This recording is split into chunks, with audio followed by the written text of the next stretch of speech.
I'm Jessica Minton for IB Times TV, reporting from the floor of the New York Stock Exchange, where Wall Street edged up today after jobless claims fell again to a 5-year low, and also on positive manufacturing data.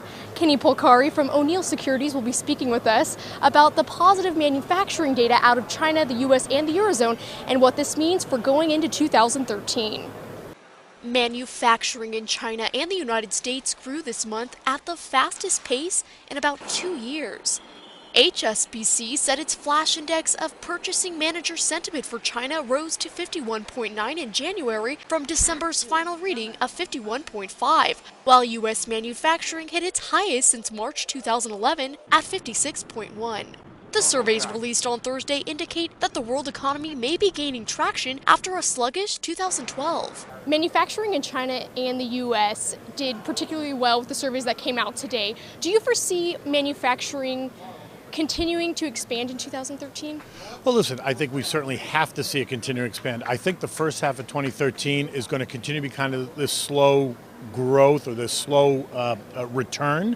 But I do think that the second half of 2013 is going to actually produce a number of things. I think the economy is going to start to feel better. I do think manufacturing will pick up. Maybe I'm being optimistic, but I am cautiously optimistic that manufacturing will pick up. Here in the States, but as well as we're starting to see better news coming out of manufacturing around the world. Certainly in Germany also. China was a big thing this morning. They were very happy about that. And over here, today's market preliminary PMI was actually much stronger even than they expected. So that's all positive, right? And so we're going in the right direction. Data suggesting German growth picked up boosted hopes for a swifter Eurozone recovery. Market's flash composite Eurozone Purchasing Managers Index jumped more than expected to 48.2 from December's 47.2. The PMI data from Germany, which is Europe's largest economy, suggested it grew at its fastest pace in a year, while in France, business activity slowed. But the surveys show that the pace of contraction in the Eurozone is slowing, and that conditions may be improving for Europe.